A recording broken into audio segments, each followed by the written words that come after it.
बिस्मिल्लाहिर्रहमानिर्रहीम। अस्सलाम वालेकुम नाज़रीन, आप यूट्यूब चैनल देख रहे हैं। मैं इमरान खान हूँ। नाज़रीन, इस वीलॉग में मैं बड़े अहम हक़ाइक़ लेकर आया हूँ और शायद एक ही बात करूँगा इस पूरे वीलॉग में मैं, जो लाहौर में एक बड़ा खौफनाक इंसिडेंट हुआ। ये वाक़या हुआ दो गैर मुल्की ख़वातीन के साथ रेप का।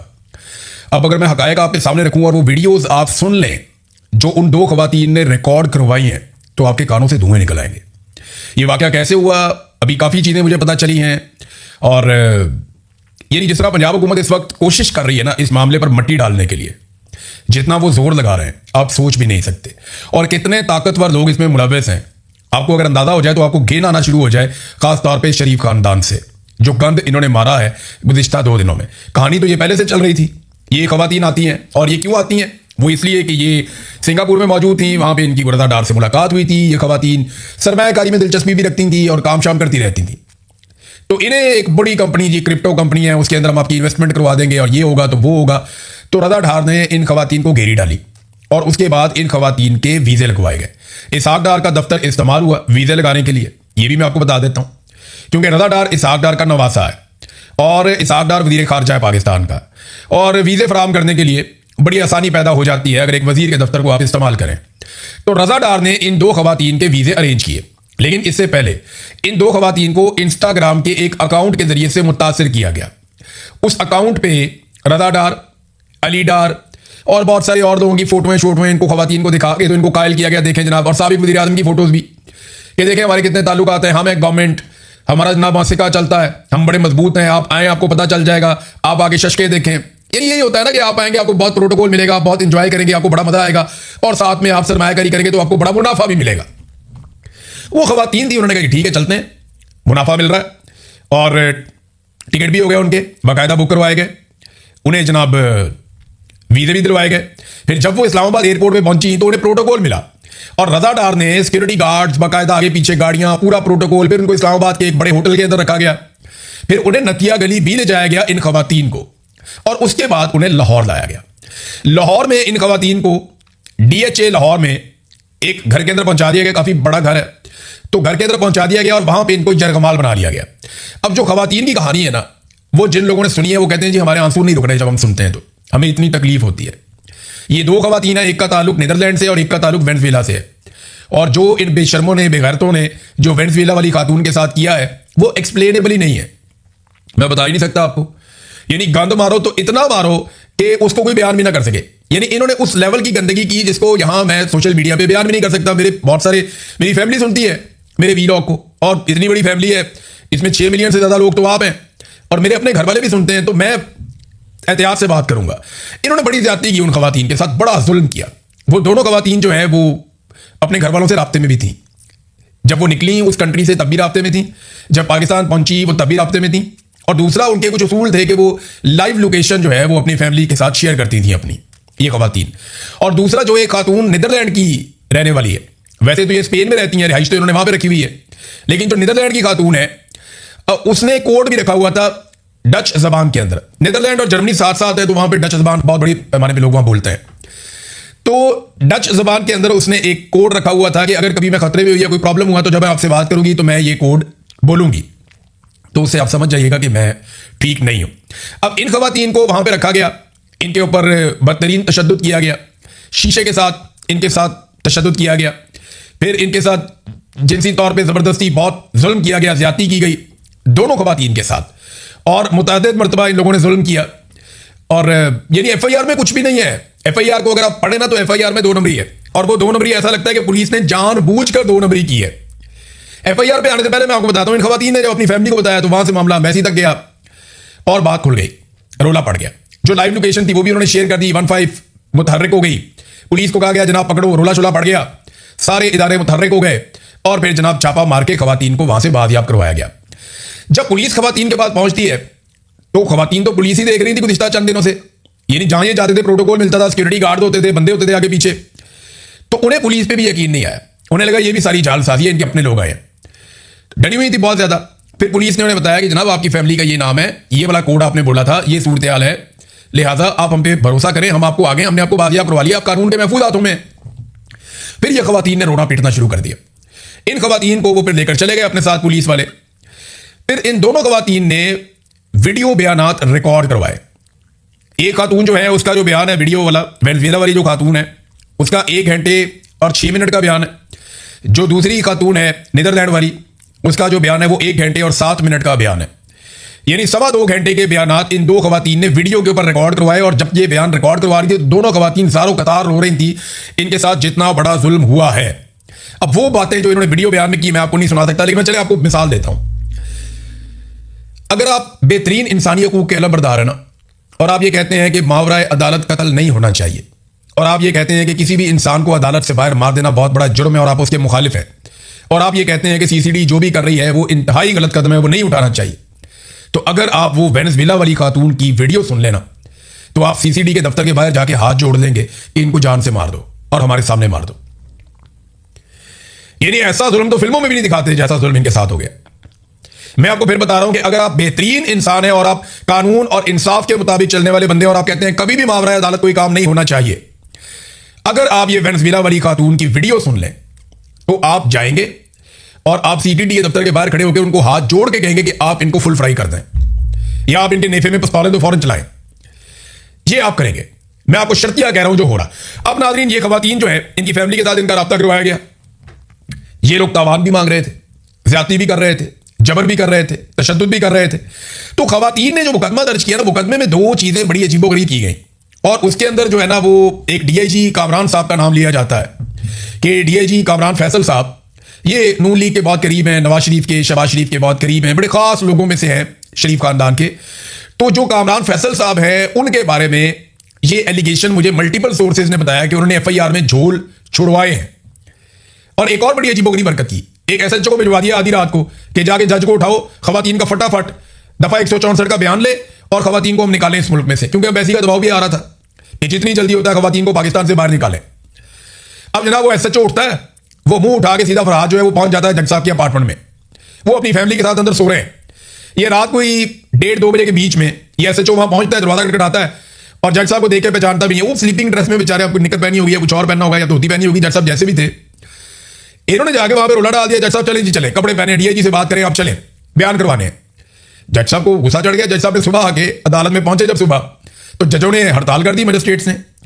उन्होंने कहा जी ये क्या बदतमीजी है, ये तुम्हारी हरकतें कौन सी है? पहले तुम लोगों के घरों में घुसते थे, चादर और चारदीवारी का तकद्दुस पामाल करते थे, अब तुम जज के घर में घुस गए हो। वो एसएचओ घुस गया 2 कांस्टेबल लेकर। तो डीआईजी ने कहा जी अच्छा मैं मुतमईन करता हूं, मैं कोशिश करता हूं, कामरान फैसल ने, और उन्होंने मुअत्तल कर दिया। जज ने कहा नहीं मुअत्तल कोई नहीं, इसके ऊपर पर्चा दर्ज करो, ये मेरे घर के अंदर घुसा। तो फिर जनाब एसएचओ के ऊपर 452 का और 512 बी का जो है वो मुकदमा मुस्तफाबाद थाने में दर्ज कर दिया गया, जहां पे जज साहब का अपार्टमेंट था। तो अब ये नाज़रीन कार्रवाई पुलिस ने डाली कि आधी रात को जज को उठा के लाओ ताकि हम फटाफट खवातीन के अपनी मर्जी के 164 के बयान करवाएं और बस निकालें, सारा मामला इधर रफा दफा करें। एक तो ये कार्रवाई डाली गई, वो उल्टी पड़ गई, जज खड़े हो गए और जजों ने स्टैंड ले लिया। फिर इन्हें माफी भी मांगनी पड़ी, मुअत्तल भी करना पड़ा, मुकदमा भी दर्ज करना पड़ा, लेकिन मामला आया गया हो जाएगा। ये एसएचओ को कुछ नहीं होगा, डीआईजी साहब इसको बचाएंगे। जिनके कहने पे डीआईजी के और एसएसपी के कहने के ऊपर उन्होंने ये सारा काम किया, तो इनको बचाया भी जाएगा, उनकी जिम्मेदारी है। अब नाज़रीन मामला एक एफआईआर का है। एफआईआर के ऊपर अगर आप देखें तो एफआईआर में 2 चीजें बड़ी अहम है। नंबर 1, बॉस का नाम नहीं है कहीं पे कि बॉस कौन है। वो खवातीन कहती हैं जी एक बॉस है जो एक और आदमी है, लेकिन बॉस कौन है पुलिस ने अभी तक नहीं बताया। पुलिस को चाहिए था ना कि जो बंदे पकड़े हैं उनको मार कूट के चपेटे मार के पूछे कि भी बताओ बॉस कौन है, किसी भी तरीके से पूछे, बताओ भी बॉस कौन है, उसका नाम लो, कौन है वो बंदा जो इतना ताकतवर है जिससे सारे डर रहे थे तुम लोग, बताओ कौन है बॉस, कैसी उसकी शक्ल है, और उसकी तस्वीर लेके फिर दिखाते खवातीन को, वहां से पूछते यही है, वो कहती हाँ यही है। लेकिन ये काम हम कर देंगे, वो खवातीन बाहर ही आएंगी दुनिया में कहीं ना कहीं, तो हम उन्हें वो तस्वीर दिखा देंगे बॉस की, क्योंकि बॉस कौन है वो मैं आपको आइडिया हो जाएगा। अभी नाम मैं अभी नहीं लूंगा, लेकिन आपको आइडिया हो जाएगा बॉस कौन है। तो नाज़रीन ये जो रज़ादार है इसके बारे में वहां पे एक जुमला लिखा गया, ओनली का लफ्ज इस्तेमाल किया गया कि इसने सिर्फ धमकाया, जानबूझकर ऐसा लफ्ज इस्तेमाल किया गया ताकि तशद्दुद और जबर में से और जो बाकी जुल्म और ज्यादती है उसमें से इसको निकाला जा सके कि 4, 5, 6 दिन गुजर जाएंगे तो हम तुझे भी निकाल लेंगे, जैसे हमने जज मोहम्मद आसिफ के बच्चों को निकाला था। तो नाज़रीन ये लड़कियां जो है ना वो हर चीज अपने घर वालों से शेयर करती थी, इसकी वजह से इनकी बचत हुई है। फिर इसके घर वाले जो हैं वो पीछे तक पहुंचे और उन्होंने लड़कियों को बाजियाब करवाने के लिए पुलिस को जो उनके पास सपोर्ट थी उन्होंने दी। अब लड़कियों ने बयान रिकॉर्ड करवा दिया, एम्बेसी का दबाव था कि फौरी तौर पर इनको निकाला जाए। लड़कियों ने एक दफा 164 का बयान रिकॉर्ड करवाया, और ये बयान आप याद रखिएगा, दफा 164 होता है कि जो आपके ऊपर बीती है ना, आप मजिस्ट्रेट के सामने खड़े होकर हल्फन आप वो बयान दे देते हैं, आप बता देते हैं कि जनाब ये हुआ है, असल हकीकत ये और ये मेरे साथ किया गया। और यह बयान बड़ी अहमियत रखता है किसी भी मुकदमे में। तो दफा 164 का बयान लड़कियों ने रिकॉर्ड करवाया सगीर अहमद मजिस्ट्रेट साहब के सामने, लेकिन दफा 164 के बयान को सील कर दिया गया। ये नहीं होता, दफा 164 का बयान सील नहीं हुआ करता, लेकिन इस दफा 164 के बयान को सील कर दिया गया। क्या वजह है? वजह क्या है? आप क्या छुपाना चाहते हैं? किसका नाम बचाना चाहते हैं? किसको सामने लाने से आप डर रहे हैं? ये सवालात उठाए जाने चाहिए और हम सबको उठाने चाहिए। और मैं लाहौर के जो सहाफी हैं उनसे मैं सिर्फ एक दरखास्त करता हूं, मेरे बड़े शानदार जर्नलिस्ट दोस्त हैं, वो रिपोर्ट भी कर रहे हैं। हमारे दोस्त हैं अशफाक साहब, बड़े अच्छे जर्नलिस्ट हैं, कोर्ट रिपोर्टर हैं, हमारे हाई कोर्ट के सदर भी थे पहले, अभी भी शायद वही होंगे, मैं माजरत चाहता हूँ अगर अभी भी है तो मैं भूल गया। लेकिन अशफाक भाई ने अली डार का नाम लिख दिया, जो इसाक डार का बेटा है, शायद गलती से लिख दिया होगा अली डार का नाम। एक ट्वीट में पढ़ रहा था, ये मेरे सामने पड़ी हुई है, यहां पे उन्होंने अली डार लिख दिया एक जगह पे। तो ये मैं पढ़ता हूं आपको जुमला। मुतासिरा खवातीन गैर मुल्की हैं, अली डार का मुकदमे में नामजद किया प्रोसिक्यूटर। तो अली डार का नाम गलती से शायद उन्होंने लिख दिया। लेकिन बॉस कौन है? ये कौन है बॉस? ये बॉस बहुत ताकतवर है और ये बॉस इन सारों को डील कर रहा था। ये सारे उससे डरते थे और उससे मगलूब रहते थे, ये खवातीन ने बताया है। अब दफा 164 का बयान जो है उसको सील कर दिया गया, बिल्कुल वैसे जैसे वॉल्यूम 10 जेआईटी का सील कर दिया गया था। जब पनामा की एक जेआईटी बनी थी और उन्होंने बहुत सारे वॉल्यूम्स बनाए थे, तो उसमें वॉल्यूम 10 को सील कर दिया गया था कि इसको नहीं खोला जाएगा, क्योंकि अगर इसको खोल दिया तो बड़े बड़े शुरफा के नाम बाहर आ जाएंगे। तो ये जनाब जो 164 का बयान है, दो खवातीन का, और ततिम्मा बयान, ये भी याद रखिएगा, ततिम्मा बयान भी पुलिस ने खुद ही मैनेज किया है, ये भी मैं आपको बता दूं। और मेरी जो रिपोर्टर हैं लाहौर के, जो कोर्ट रिपोर्टर हैं खासतौर पे, उनसे गुजारिश है कि वो चेक करें कि ये जो बंदे अदालत में पेश किए गए ये वही बंदे हैं, सिर्फ चेक कर लें, मैं और कुछ नहीं कह रहा। इसकी तस्दीक जरूर होनी चाहिए, क्योंकि देखें वहां पे जो मुद्दई है वो मौजूद नहीं थी, विक्टिम्स जो दोनों खवातीन है वो वहां पे मौजूद नहीं थी, और बाकी कोई पहचानता नहीं था कि ये बंदे कौन है। ये आया सरकारी मुलाजिम है, कहीं से पकड़ के किराए के बंदे ले आए हैं, या ये वही मुल्जिमान हैं जिन्होंने एक्चुअली खवातीन का रेप किया और जुल्म किया।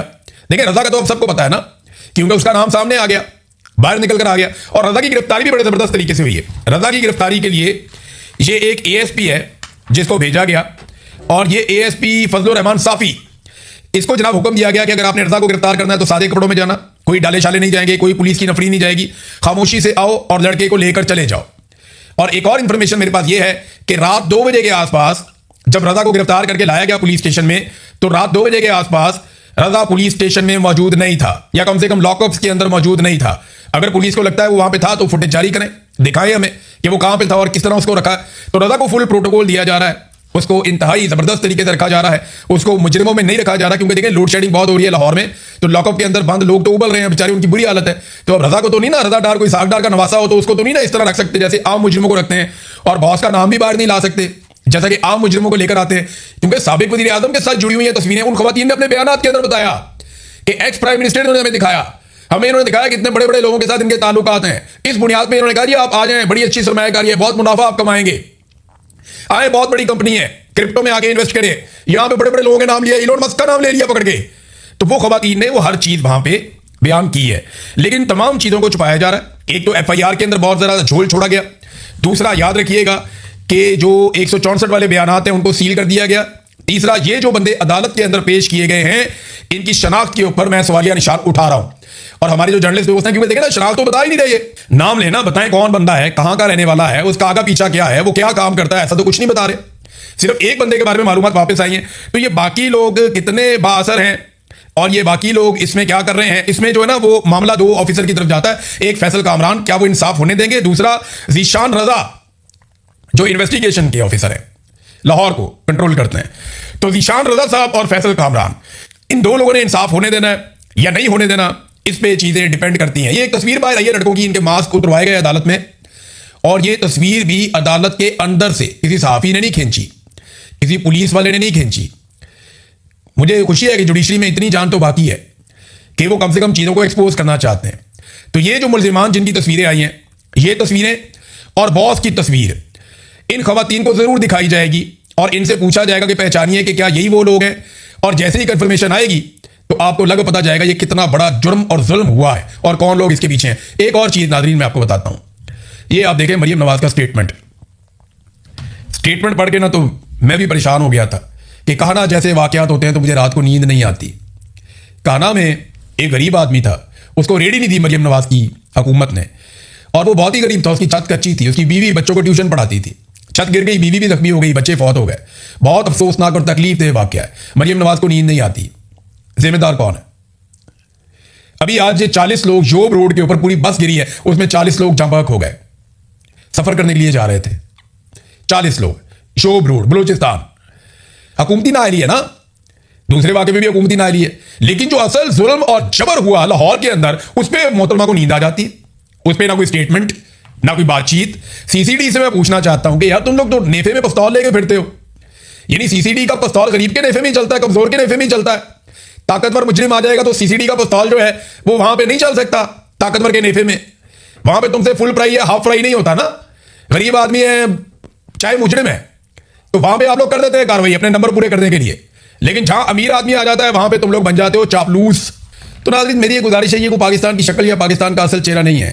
हम इतने बुरे लोग नहीं हैं, ये हमारे हुक्मरान बड़े बेगैरत और बेशरम लोग हैं, और इनको लाने वाले मिलिट्री एस्टेब्लिशमेंट वाले उनसे बड़े बेशरम लोग हैं जिन्होंने लाके इनको कौम के ऊपर मुसल्लत किया, और ये इस तरह के कारनामे करके पाकिस्तान की नेक नामी के झंडे पूरी दुनिया में गाड़ रहे हैं। क्या इमेज आएगा यूरोपीय यूनियन में और लैटिन अमेरिका में और दुनिया भर में पाकिस्तान का, जब ये खवातीन बाहर जाएंगी और ये स्टोरी छपेगी अखबारात के अंदर, जरीदों के अंदर? शर्म आनी चाहिए इनको लाने वालों को भी, और ये जो लाए गए हैं इनको तो डूब के मर जाना चाहिए। अब तक के लिए इतना ही, अपना ख्याल रखिएगा, अपने चैनल का भी अल्लाह हाफ़िज़।